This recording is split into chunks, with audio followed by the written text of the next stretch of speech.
talked about the changing landscape of adult education. But lo and behold, did any of us realize how the landscape would have changed in this past year with the WIOA, the Workforce Innovation and Opportunity Act. And I think there were some of us who thought it would never happen because it had been 14 years since the inception of WIA. But lo and behold, it did happen. And it has dramatically changed the landscape of adult education and how we are all going to do business in the future. We have new educational functional levels that are based on the college and career readiness standards for adult education. And those are quite a bit different from the educational functional levels that we currently have. The lowest level of the college and career readiness standards for adult education encompass approximately 4 levels of our current educational functional levels of our current NRS. So if you think about our first 4 levels, and then you think about the descriptor for that first level of the new college and career readiness standards, it encompasses quite a bit more at higher levels than we have right now. And at the very highest level, it really encompasses what, if you gather together a focus group of college instructors, they would look at that highest level and say, yes, that's what we teach in our credit program in math and in Comp 101 and language arts. So it really is dramatically different than the NRS level descriptors that we currently have. And that is a dramatic change from what we're looking at now in terms of a continuum of learning from our lowest levels on up through exit high school. And the difficulty and robustness has been ratcheted up tremendously. Also, there's a new focus on integration of education and training. And for many years, we've talked about functional adult life skills, we've talked about employability skills, we have had the employability competency system, we've had national initiatives for workplace literacy. So we have a lot of experience with integrating our literacy and our education with training, but there's never been as much of a focus on it as there is with the new WIOA. And so that really is a significant shift. There's an emphasis on career pathways. And again, we've talked about career pathways in the past, but this formalizes it and indicates that all of our students that we're serving should have a career pathway. We've talked about our goals. We've talked about coming in to the program, and we always assess what is the learner's goal. And then let's set up an education program to meet the goal. But this is a very focused emphasis on career pathways that hasn't been there before. The common measures. We have not had common measures across all of the titles of the Workforce Investment Act. We've had somewhat different definitions of what we mean by enrollment and what we mean by progress and what we mean by exit. We've had different measures across those programs, and the timing has been different. In adult education, we track our students coming in July 1 through June 30th, and then we have a program year, and then we track them 2 quarters out, 3 quarters out, for the follow-up measures. Our workforce partners have had a different metric for enrollment and 1 year after enrollment. So it's been hard to coordinate in the past. One of the things that the policymakers have done with WIOA is to align some of those definitions and align the 4 titles with common measures.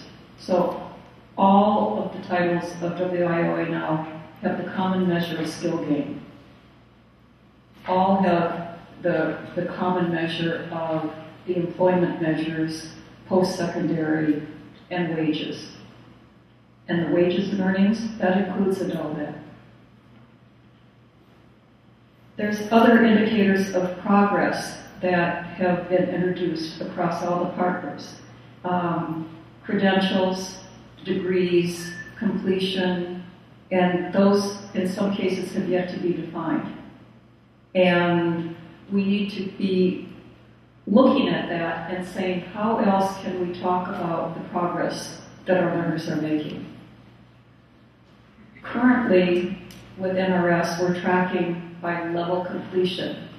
There were quite a few comments for the draft regs that talked about the request that we look at skill gain rather than, or in addition to level completion, so that our learners that are making progress within a level, that we can document that and report that as well as just moving a level. There have also been comments that we should be able to talk about passing subtests of the high school equivalency certificates and not just the final outcome. So there were a lot of comments in the draft regs about accountability and about progress and how we want to talk about the outcomes, the progress and the outcomes of our students. So there's a lot of things that we still don't have final answers to, and we won't have some final answers until the final regs are out. And then it's up to each state as to how they're going to implement them within their state plan. So lots of changes. First of all, content standards. We have over the past 3 years shared with you the work that we have been doing to align the CASAS content standards to the college and career readiness standards, and Linda's going to be talking to you more about that. So we are making progress on that.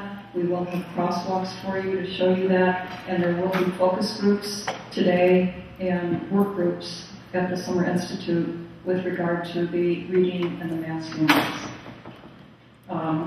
Assessment, alignment with the new NRS level descriptors. Well, let me tell you a little story about the alignment with the new NRS level descriptors. First of all, the draft NRS level descriptors for adult ed that were released in January and the final comments were due in March. There were so many comments about their inappropriateness for ESL that they are now convening another work group, another project, to go through the same process for ESL that was done to generate the current draft standards.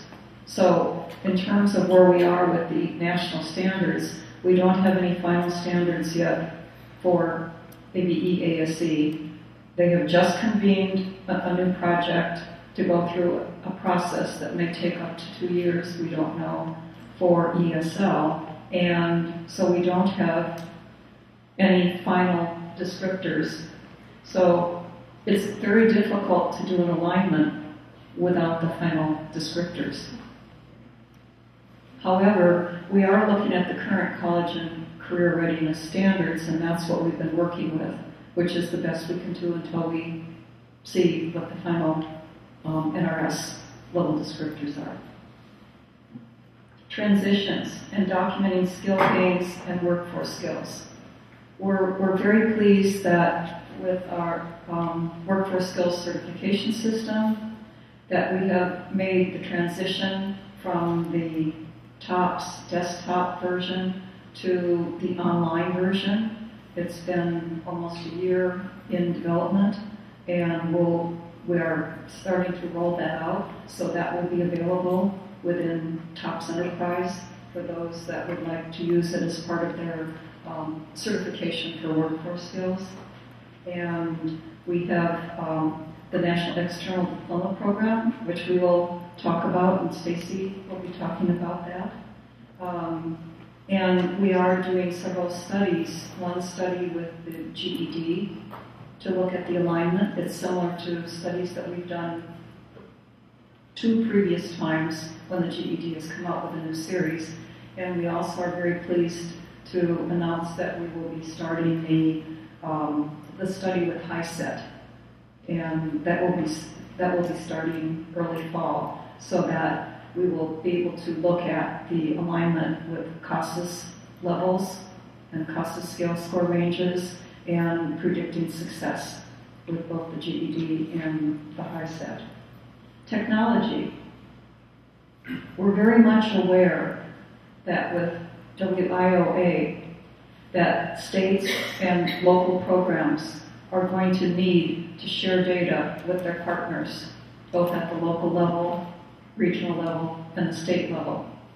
And so what we have been focusing on with TOPS Enterprise is interoperability with workforce data collection systems and state data collection systems, and Richard will be talking a little more about that, and we'll be adding the data elements that we're going to need in order to interact with our workforce partners. So we're already collecting a lot of the data elements, but there will be some new data elements primarily addressing the barriers to education and employment, and those will be incorporated into TE so that you will be able to, at the local level and at the state level, to be able to exchange data. And professional development, we are expanding our online professional development options, and Adriana will talk a little bit more about